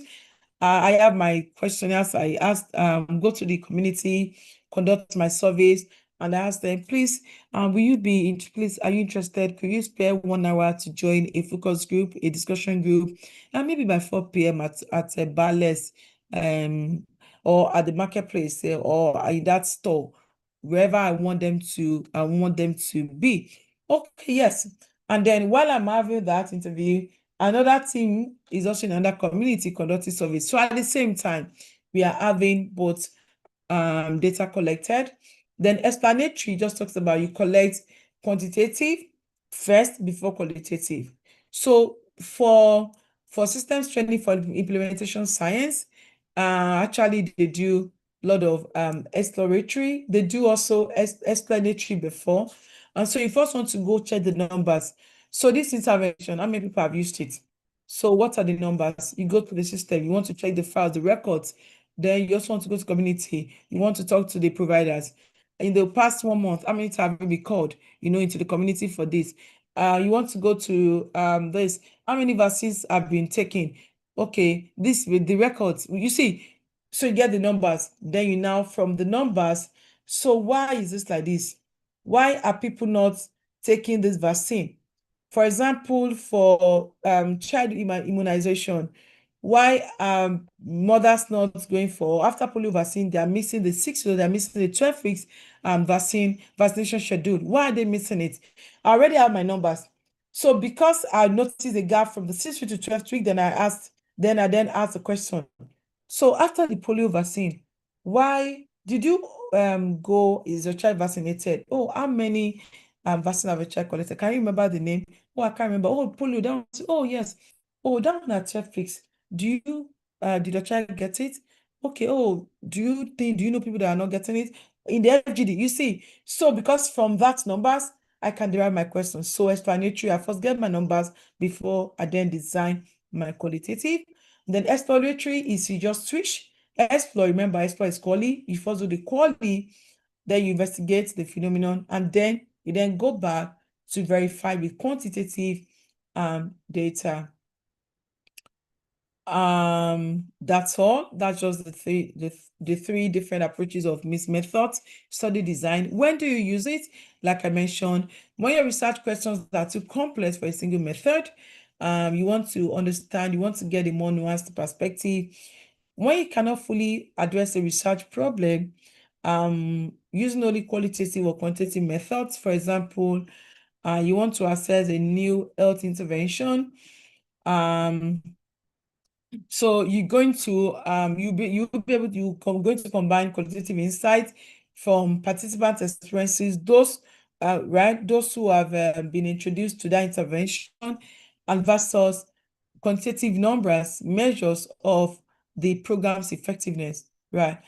And again, when your investigation demands a depth of understanding, for example, very sensitive topics, you see, so it's not just about how many people have experienced this. Why are they experiencing this?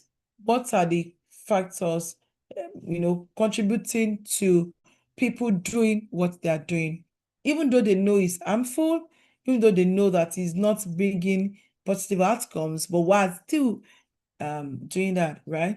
And also when you need to corroborate findings or reconcile contradictions within your data. Mixed methods is a platform for triangulation. However, disadvantages is that it's capital and labor intensive.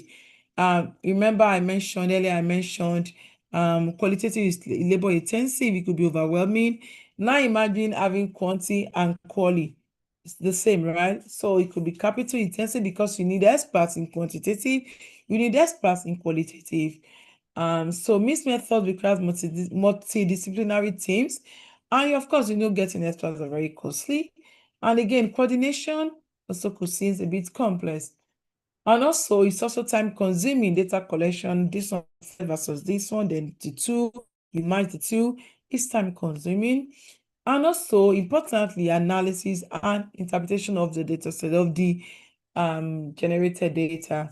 It is painstaking to put it together, to analyze, and then make sense of what you have, look at the numbers, and then interpret the numbers from the qualitative perspective. You see, so you are not interpreting numbers not just on your own thoughts, you are interpreting numbers from what the participants have said, what A said, and what B said, what they say. You're putting it together to explain just the number 24%. You see, so if you're not careful, your results will just be one way. So it will just be shallow or underutilized. However, for mixed method study design, please note that confidentiality across data types is very important. You need to take this into consideration. Informed consent is very important. Don't ever go to the field without having ethical approval, obtaining ethical clearance. And before you can have ethical clearance, the board is going to require to see your informed consent form. They want to be sure that the questions are well worded. They want to be sure that the rights of the participants are protected.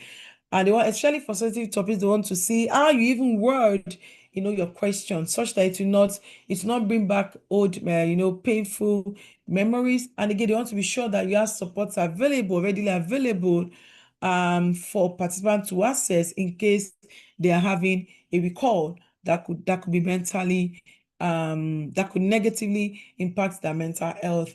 So these are the many things you need to consider in opting for mixed methods. Also, how to resolve conflict findings, like I mentioned, this is what the numbers are saying. However, what the community also is saying is different. How do you resolve that? That is, you have to address network dilemmas and to be sure that where both of them are not meeting, are the guidelines clearly met, and ensure again that the results are prioritized and not just, the sentiments or what the researcher said to do. And you need to be open-minded. Also, and that speaks on the integrity and respect. You need to uphold ethical research standards and to be sure that the integrity of the study is maintained. Not just the participants, now not just respecting them, ensure that your data is not altered. In case you get contradictory findings, just go back and understand, why do we have conflicting findings? Please don't bend A to suit B. It is very, very important. You may think, yeah, it's not going to show, but I tell you, for in RCT, you never know. 0.001 could actually translate to costing lives. So you want to be very careful. Transparent reporting, ensure that all the findings, like I said, whether conflicting or complementary, are reported transparently, because this will also increase the credibility and ethical standing of your research. Okay, let me stop here. Thank you. Questions? Thank you very much, ma. I'm sure the participants have gotten a good grasp of what study design is. Sorry for the network glitches we had during the course of the lecture. So we'll quickly take questions from the participants if there are any. I'm sure you have some clarifications to make. Anyone, please use your hand raise option of the Zoom to raise your hand.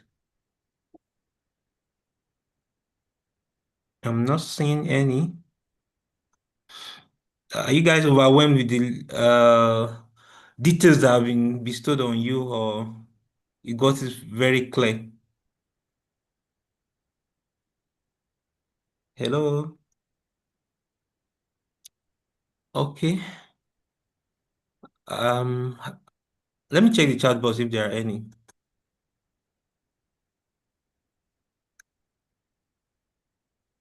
Oh, very clear. All right, that's great. It's good to know. One thing I will point out from Dr. Bian's presentation is that you will notice that she kept referring back to ethics. So if you are not mistaken, you probably would think this is an ethics class. It shows the importance of ethics in all we do, but at every aspect of your research, you must ensure that you are ethically compliant.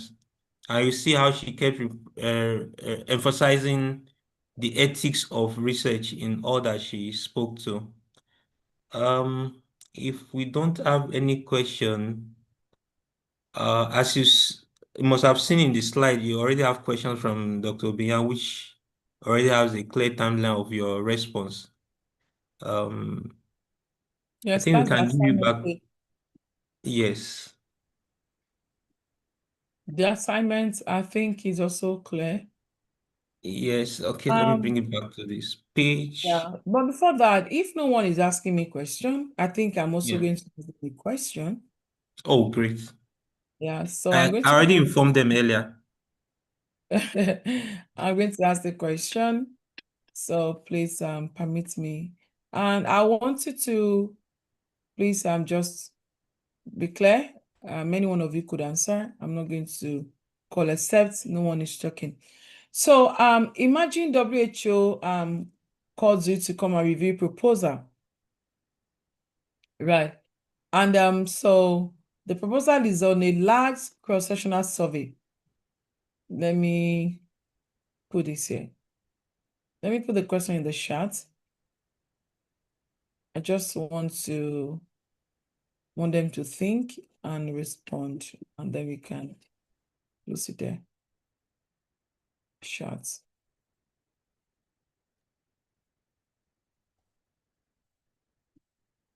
Okay. Oh, the chat box came. Okay. Oh, there's a question here. From Moshood. He said, that's fine. He said, could we say ethnography could come under participatory method, sort of? Mm.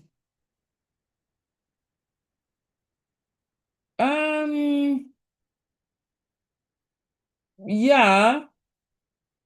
Yes. Yes, sort of. And why did I say that?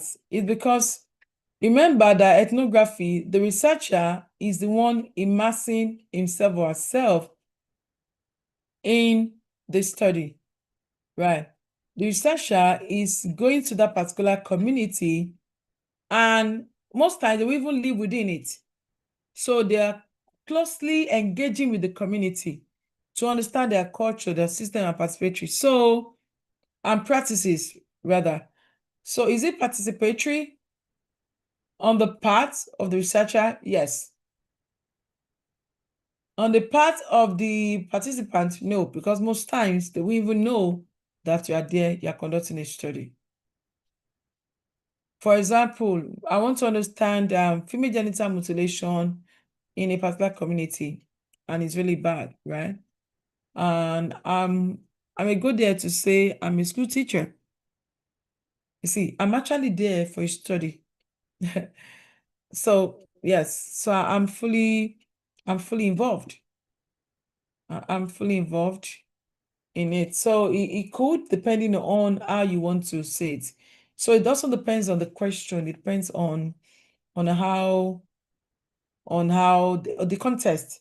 You know, the question is standing alone. So you say you couldn't talk. So it depends on how you want to say it. Oh, the time is up. Thank you, ma. Yeah. Thank you. I don't want to take time. I wanted to put a question here, but I just see that I've seen that time is up. So I'll just stop here for now. Hopefully, next time we'll be able to. We had some little glitches, which also took Yeah. some minutes away from us, so it's Fine. okay. But I hope Yeah. you've been able to learn one or two things. Please, your assignment, turn it in as at when due, and then Dr. Kudus will get back to you with the. How many are they, sir? There's 18 now. 17 or 18, sorry. 18, yeah. Okay, so 18 in the court or 18 online. I'm talking of those that will do the 18 in the assignment. court. 18 in the court right now. Okay, Some had okay, to drop for some reasons. okay. Okay, so that should take me like 2 weeks to get back. Okay, so All in right. 2 weeks after the due date, you get back the responses. Please note that it's not a it's just to get you to think more about the different mixed method design that I walked you through today, and to understand which is which, when to use this, and why this is most suitable. And that is it. Once again, thank you so much, Dr. Kudos. Thank you, everyone, for having me. Do enjoy the rest of the day. Cheers. Thank you very much, Ma. And I'm sure you've all gotten the integrity of study design. I also learned a lot of things from this conversation. Thanks so much, Ma. We are very grateful. So with that, we call it